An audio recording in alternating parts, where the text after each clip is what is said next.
사도신경으로 신앙 고백하시겠습니다. 전능하사 천지를 만드신 하나님 아버지를 내가 믿사오며 그 외아들 우리 주 예수 그리스도를 믿사오니 이는 성령으로 잉태하사 동정녀 마리아에게 나시고 본디오 빌라도에게 고난을 받으사 십자가에 못 박혀 죽으시고 장사한 지 사흘 만에 죽은 자 가운데서 다시 살아나시며 하늘에 오르사 전능하신 하나님 우편에 앉아 계시다가 저희로서 산자와 죽은 자를 심판하러 오시리라. 성령을 믿사오며 거룩한 공회와 성도가 서로 교통하는 것과 죄를 사하여 주시는 것과 몸이 다시 사는 것과 영원히 사는 것을 믿사옵나이다. 아멘. 찬송가 218장 찬송하시겠습니다.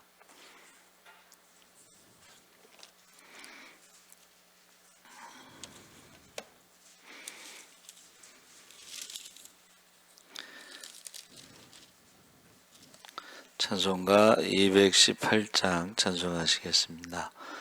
내 마음과 정성을 다하여서 주 너의 하나님을 사랑하라. 내 몸을 아끼고 사랑하듯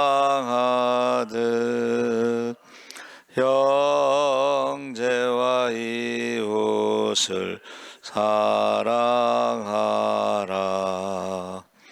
주께서 우리에게 명하시니 그 명령 따라서 살아가리. 널 미워 해치는 원수라도 언제나 너그럽게 사랑하라. 널 핍박하는 자 위에서도 신실한 마음으로 복을 빌라. 주께서 우리에게 명하시니 그 명령 따라서 살아가리. 나 항상 주님을 멀리하고 형제를 사랑하지 못하였다. 이러한 죄의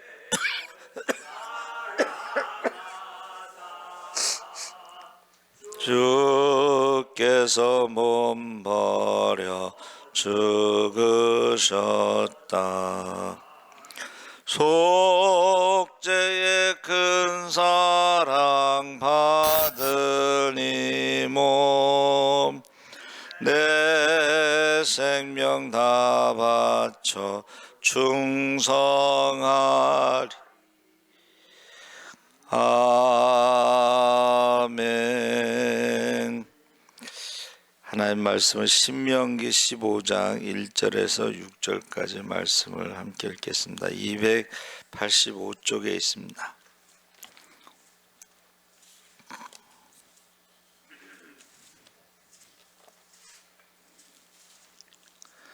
신명기 15장 1절에서 6절까지 우리 한 목소리로 천천히 읽겠습니다. 매 7년 끝에는 면제하라. 면제의 규례는 이러하니라. 그의 이웃에게 구워준 모든 체주는 그것을 면제하고 그의 이웃에게나 그 형제에게 독촉하지 말지니 이는 여호와를 위하여 면제를 선포하였음이라. 이방인에게는 내가 독촉하려니와 내 형제에게 구워진 것은 내 손에서 면제하라. 내가 만일 내 하나님 여호와의 말씀만 듣고 내가 오늘 내게 내리는 그 명령을 다 지켜 행하면 내 하나님 여호와께서 내게 기업으로 주신 땅에서 내가 반드시 복을 받으리니 너희 중에 가난한 자가 없으리라. 내 하나님 여호와께서 내게 허락하신 대로 내게 복을 주시리니 내가 여러 나라에 구워줄지라도 너는 꾸지 아니하겠고 내가 여러 나라를 통치할지라도 너는 통치를 당하지 아니하리라. 아멘. 할렐루야. 좋은 아침입니다. 잘 오셨습니다. 오늘 말씀의 제목을 면제하라. 신명기 15장은 하나님 나라의 경제 원리를 설명하고 있습니다. 그래서 우리가 잘 아는 그 면제년과 안식년은 모든 것의 주인이 하나님이시라는 것을 고백하면서 이 땅에 하나님의 경제 정의를 실현할 수가 있는데 종에 대한 자비로움을 말하고 있습니다. 그래서 구약의 율법을 넘어서 공동체 내에 소외된 이웃을 향한 하나님의 사랑과 책임의식을 지금 강조하고 있는데 면제년의 원리는 빚을 탕감하는 것이죠. 그래서 매 7년 끝에 모든 채무를 면제해 주어야 한다. 근데 이게 이제 계산을 하잖아요. 사람들이 내년이 면제년이면 올해 돈을 빌려주면 못 갚는 거잖아, 그렇죠? 못 받는 거야, 그렇죠? 그게 이제 면제년을 통해서 어떤 탐욕을 억제하고 가난한 자들에게 다시 일어설 수 있는 회복의 기회를 주는 제도죠. 그래서 이 면제라는 것이 세미타라고 하는 히브리어를 썼는데 반복하고 말씀, 지혜가 2번 들어가고 그 다음에 기도인데, 그러니까 지혜라는 말을 제가 2번 들어간 것을 생각해 보라는 거예요. 계산해 보라는 거예요. 그래서 만약에 우리가 면제를 해주지 않았을 때 가난한 사람들이 옛날에 뭐라 그랬어요? 3일 굶으면 담 넘지 않을 사람이 없다 그랬잖아요. 그러면 우리가 하나님 말씀에 순종하지 않고 면제해 주지 않았을 때에 가난한 사람들이 담을 넘는다는 것은 이제 어떤 범죄, 그 범죄의 희생이 될 수가 있죠. 여러분, 원래 그 강도라는 게 처음부터 강도하려고 들어가는 게 아니고 도둑질 하나 들어갔다가 이제 이게 강도가 될 수가 있는 거예요. 그렇죠? 그래서 생각을 해보면 이게 우리가 면제년에 면제를 해줬을 때에 그 가난한 사람들이 없다는 것은 이제 범죄가 없다, 이제 이렇게 볼 수가 있습니다. 그래서 실제로 아주 부자 나라는요 도둑놈이 없어요. 도둑질하지 않아도 되잖아, 그렇죠? 나라에서 아예 돈을 주는 나라도 있어요. 이게 공산주의가 아니고 나라에서 돈을 줘서 사실은 일하지 않아도 살아가는데 전혀 지장이 없는 나라도 있습니다. 그래서 이 면제라고 하는 것이 면자가요 벗어나다, 이런 면하다 이런 뜻인데 원래 투구 있죠. 전쟁에서 투구의 모양을 했는데 이 투구를 썼을 때 죽음을 면하다 이런 뜻이에요. 자, 면제를 했을 때는 죽음을 면한다. 이 가난한 사람이 강도가 돼서 죽일 수도 있잖아요, 그렇죠? 그러니까 죽음을 면할 수 있다. 또 제라는 건 덜제, 제외하다, 없애다 이런 뜻인데, 이거는 이제 나무 위에 집이 있는데 그 나무 위에 집을 올라갈 때에 계단을 올라가면 남은 계단이 없어진다, 뭐 그런 뜻으로 설명하고 있어요.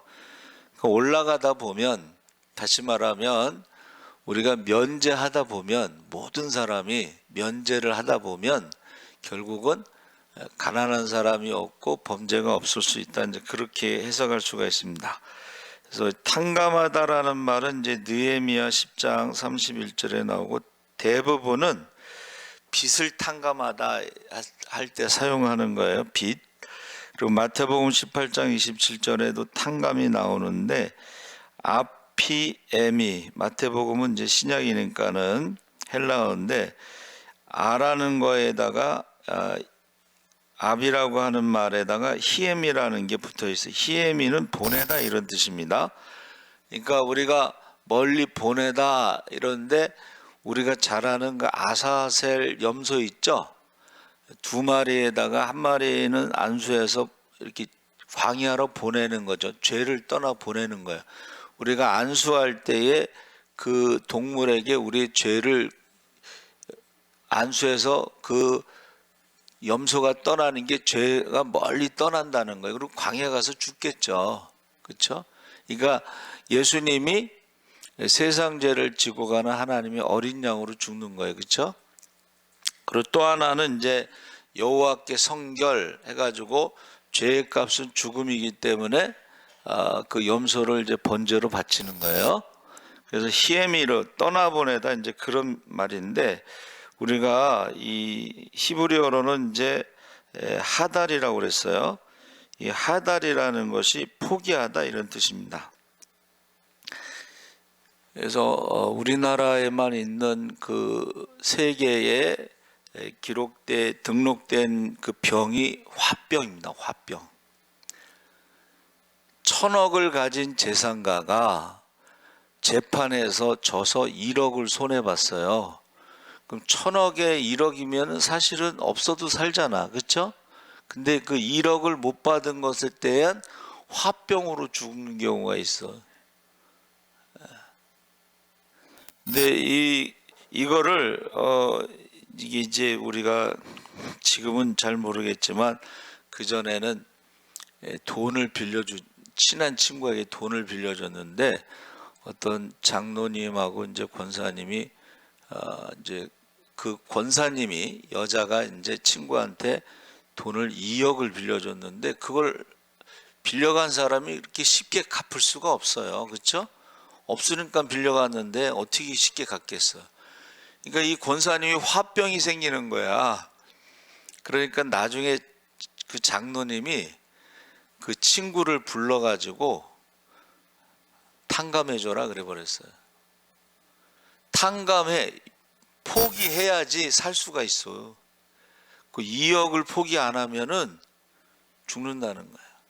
그래서 면제라고 하는 것이, 이게 가난한 사람을 위한 것도 있지만 나를 위한 것도 된다. 그래서 이 탕감했을 때, 면제했을 때에 어떻게 해요? 그 사람에게는 다시 회복의 기회를 주는 것이고, 하나님께서 그 면제라고 하는 명령에 순종했을 때에 축복을 해주셨는데, 뭐라고 그랬어요?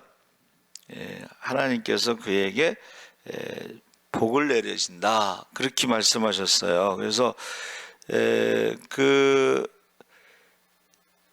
가난한 자가 없으리라 했는데, 사실은 동시에 언제든지 가난한 자는 그치지 않는다. 그 면제년이라는 게 7년인데 7년 있으면 또 가난한 사람이 또 있어. 그렇죠?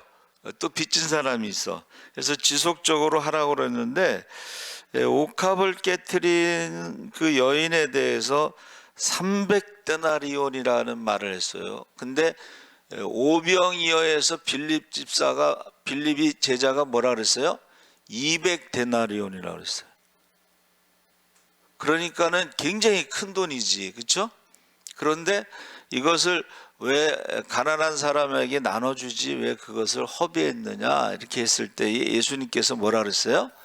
가난한 자는 너희와 항상 함께 있지만 나는 이제 조금 있으면 죽는다. 그래서 그 여인은 허비한 것이 아니라 나의 죽음을 기억하고 그리고 복음이 전파되는 곳에는 그 여인의 일도 계속 기록하라 이렇게 돼 있죠. 그래서 저와 여러분이 그 하나님께서 복을 주신다고 그랬어요.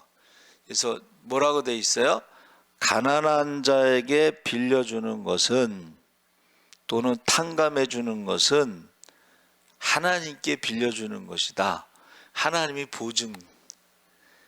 그러니까 그 사람이 빚을 갚지 못하면 하나님이 갚아주신다는 거예요. 그리고 이 세상에서도 하나님이 갚아주시지만 하나님 나라에서도 상급이 있다는 거예요. 그러니까 보증을 쓰셨기 때문에 우리 이 세상에서도 갚아주셔요.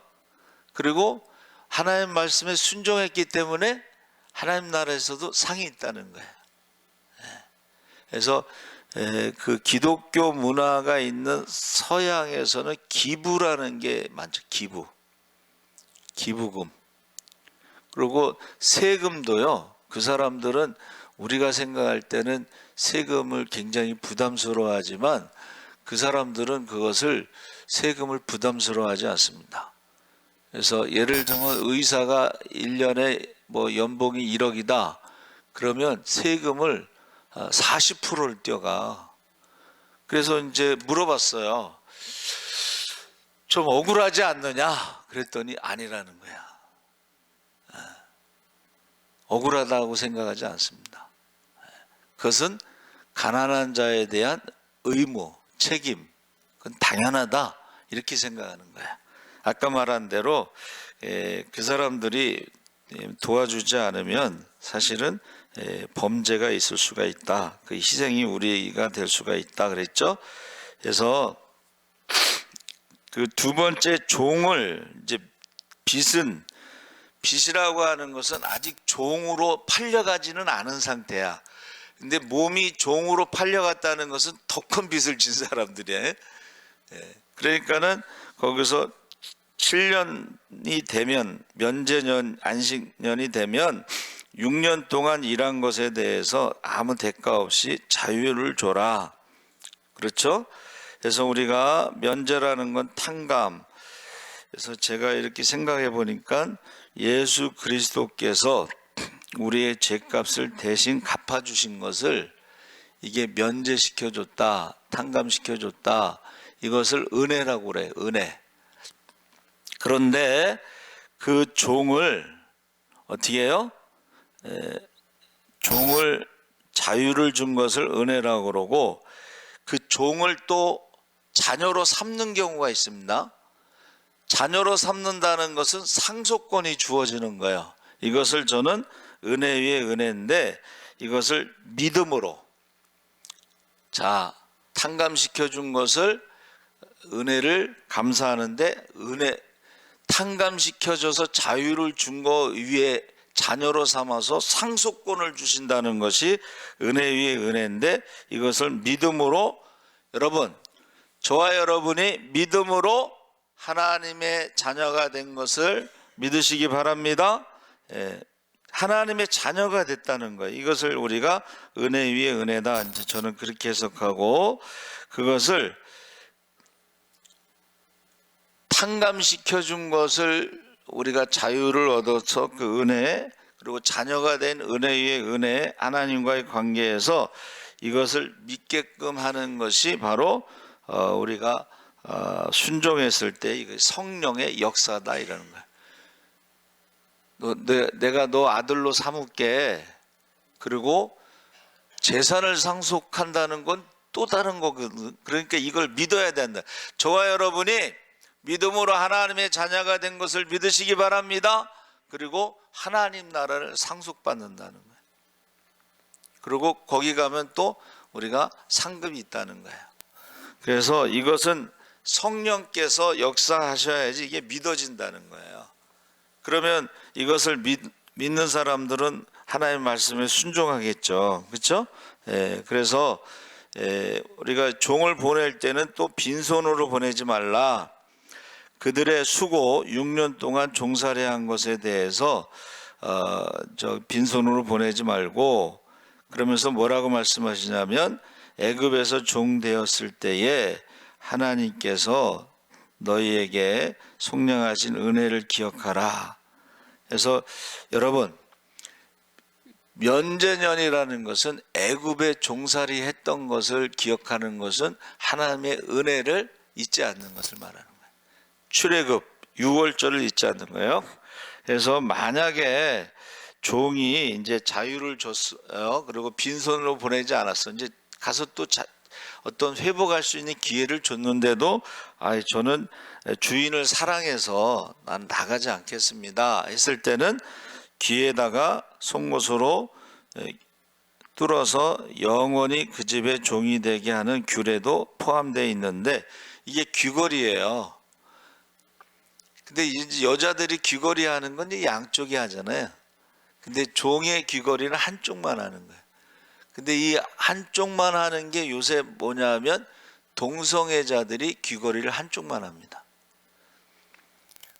그래서 제가 이제 주유소에서 주유하는데, 주유하는 청년이 귀걸이를 한쪽만 했는데 조그만 귀걸이가 아니라 이만한 귀걸이를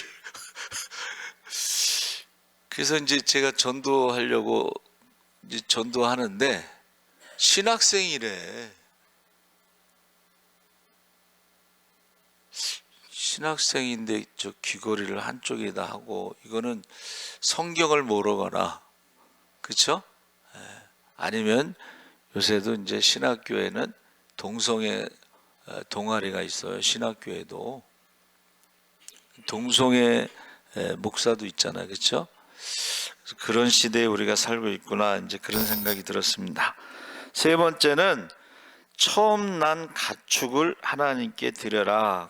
구별해서, 그래서 모든 소유의 주권이 하나님께 있음을 고백하는 것이죠. 그래서 우리가 교회에서 이제 헌금하잖아요. 순서가.